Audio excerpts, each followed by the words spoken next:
Have you ever told a scary story and no one got scared? Maybe the problem isn't the story. Maybe it's how you're telling it. Telling horror stories is almost like a dark art.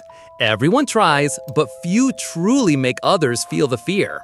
It's like lighting a candle in the dark. If you rush, the wind blows it out. But if you're patient, the flame grows. In this video, you'll discover the 5 most common mistakes that ruin the mood of a good scary story, and how to avoid them with style, suspense, and that shadowy anime vibe. Picture this: a campfire crackling, friends gathered, silence taking over. Then someone starts, "Once upon a time, there was a girl who lived in a house and she saw a ghost." Boom. No fear. Suspense gone. The first mistake is starting without building an atmosphere. Scary stories aren't about what happens, they're about how you make others feel what's happening. Your voice should be softer, slower. Pauses are your weapons. Silence is your ally. Before you deliver the scare, you have to hypnotize. It's like opening a door slowly and letting the cold wind crawl in. If you jump straight to "there was a ghost," the listener's brain hasn't had time to get ready. Fear only works when we anticipate it. The key is simple. Don't just tell, enchant. Take the listener inside the scene. Make every word feel like a heartbeat in the dark. Another super common mistake: over-explaining. The ghost was a woman from the 1800s who was betrayed and cursed, and the curse works like this. Nope. Fear is born from what we don't understand, from what's hidden, what doesn't make sense, what the brain can't fully explain. Imagine a figure standing at the end of a hallway. It's way scarier if you don't know why it's there. Uncertainty is terror. Explanations kill mystery, and without mystery, there's no fear. So don't hand everything over. Leave questions hanging. Let the audience imagine, fill in the blanks. What the mind creates is always scarier than what you describe. Practical tip: say less. Suggest more. Let the darkness do the heavy lifting.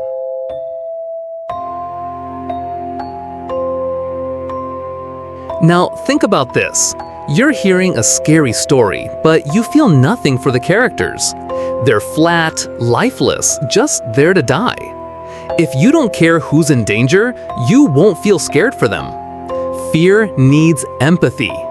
When you connect with a character, when they feel real, with natural dialogue, believable fears, that's when the horror hits harder. For example, imagine a girl terrified of the dark who agrees to spend a night in the woods. When she starts hearing footsteps, the tension is real. Because we like her, we want her to be okay. That's what makes the danger intense. So don't create puppets to suffer, create people worth protecting. Fear only works when there's something to lose.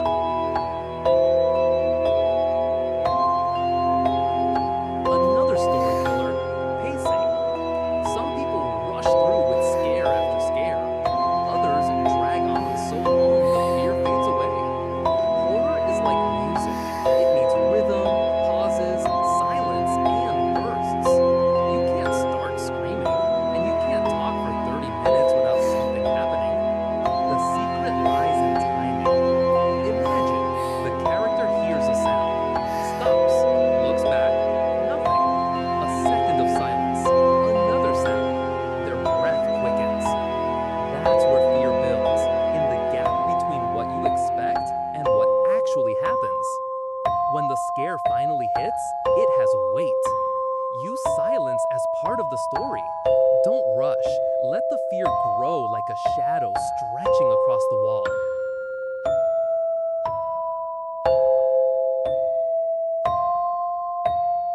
Finally, the most common mistake: thinking it's all about the jump scare. Just throwing noise, blood, and screams, and forgetting to tell a story. A jump scare is a moment. A story is a memory.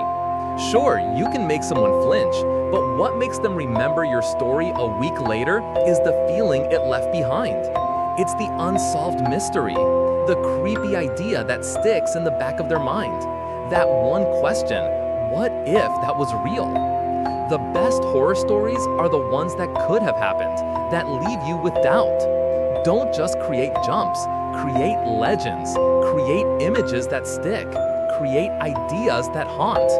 Always ask, what does my story have beyond the scare?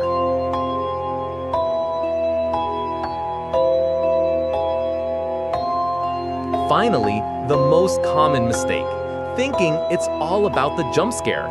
Just throwing noise, blood, and screams and forgetting to tell a story. A jump scare is a moment.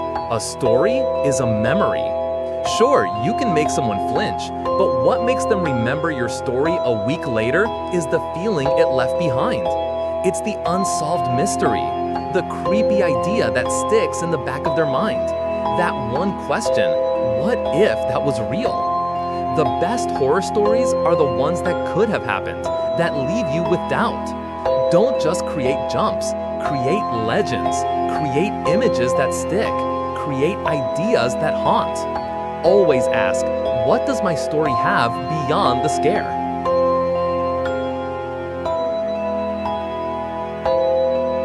Telling scary stories is more than trying to scare people.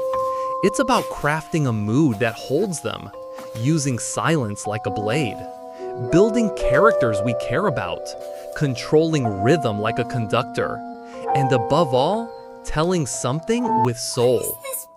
Real fear doesn't come from the scream. It comes from what stays afterward. Look, that lingering Riku. doubt. That Someone image that scratched creeps out back this into your mind person's at night. face. That feeling that maybe, just maybe, it wasn't just a story.